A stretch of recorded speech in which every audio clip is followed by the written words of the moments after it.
Let's get this out of the way first. A US aircraft carrier is not some giant sitting duck parked in the ocean waiting to be hit. It is one of the hardest military targets on Earth to find, track, and actually damage. And when people say, why doesn't Iran just hit a US carrier, they're skipping over the most important part: getting a weapon to the right place, at the right time, through layers of detection, jamming, fighters, escorts, and missile defenses is brutally difficult. Iran can absolutely threaten US naval forces in the region, but threatening a carrier and successfully hitting one are two very different things. The first mistake people make is imagining the carrier by itself. That is not how this works.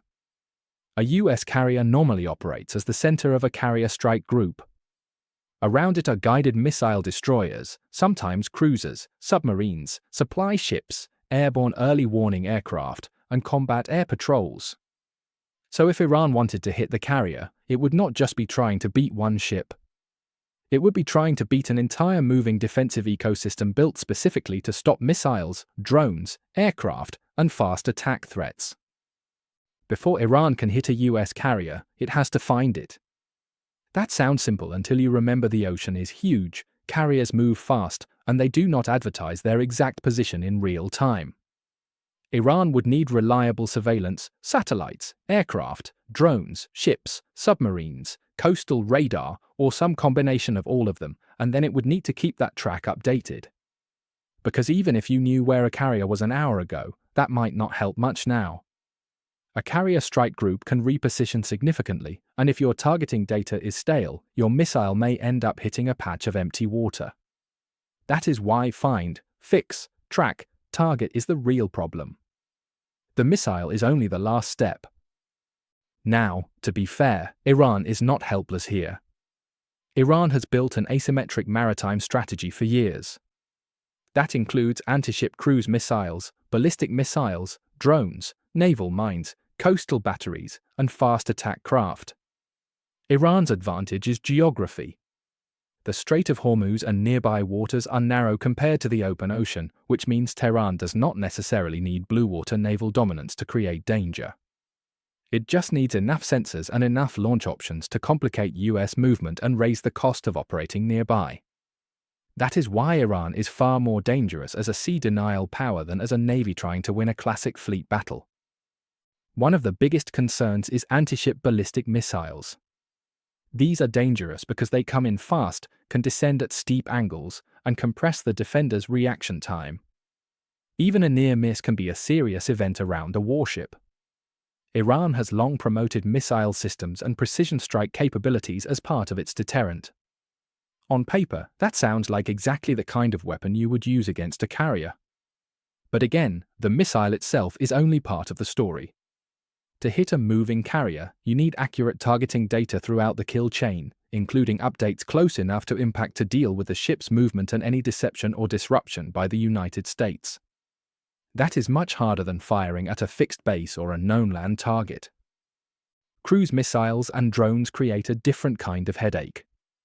They can come in lower, blend into clutter, and attack from multiple directions.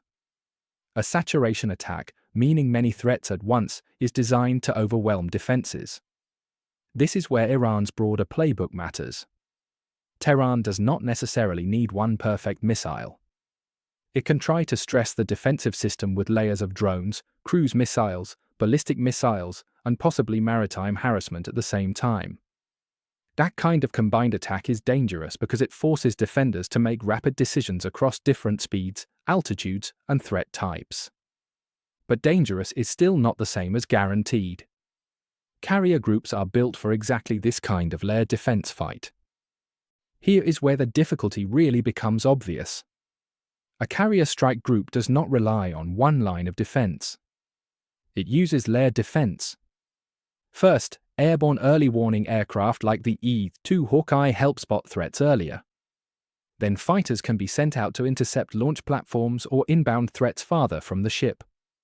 Then escort ships equipped with the Aegis combat system can track and engage multiple threats using missiles like SM-2, SM-3, and SM-6 depending on the threat profile. If anything gets even closer, ships still have shorter-range defensive systems for self-defense. So Iran would need to push a weapon through multiple rings of detection and interception, not just outrun one radar. This is the part a lot of online takes miss. The US Navy does not simply sit there and hope its defenses work. If tensions rise, it pushes outward, using aircraft, intelligence, surveillance, submarines, and escorts to hunt launchers, disrupt targeting networks, and break the attack chain before the missile is even fired. That is a huge deal.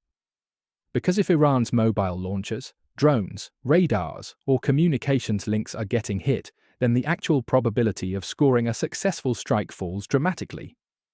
Recent reporting and analysis around US and allied operations in the region show how much emphasis is placed on defending shipping and strike groups against ballistic missiles, cruise missiles, and drones, and on taking the fight to the launch side of the equation. If there is any place Iran is most dangerous against US naval power, it is near its own coastline and around choke points like Hormuz. That is where land-based missiles, drones, mines, and swarming craft can all be brought into play more easily. It is also where surveillance and launch times can work more in Iran's favor. But even there, hitting a carrier is still not easy.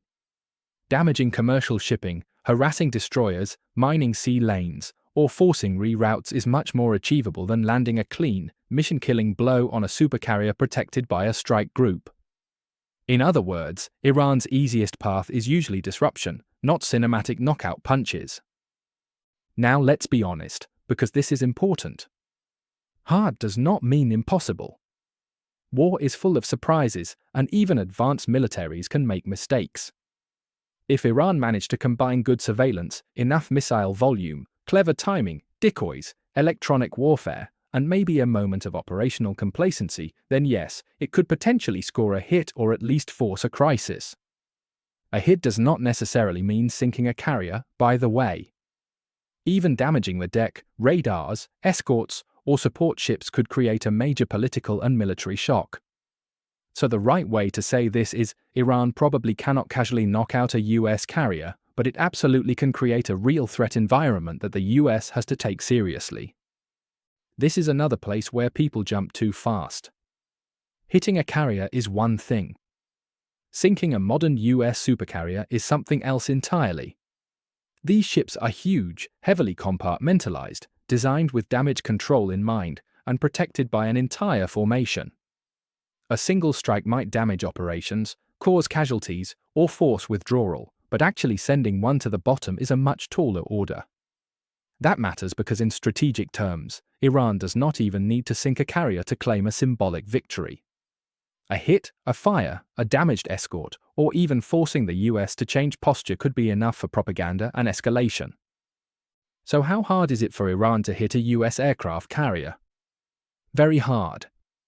Not because Iran lacks weapons, but because a carrier is protected by a full system of systems, intelligence, early warning, fighters, escorts, missile defense, mobility, deception, and offensive pressure against the attacker.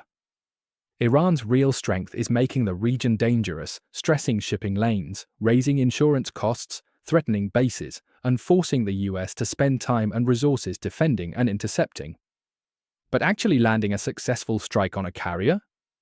That requires Iran to solve one of the hardest targeting problems in modern warfare while under pressure from one of the most sophisticated naval forces in the world.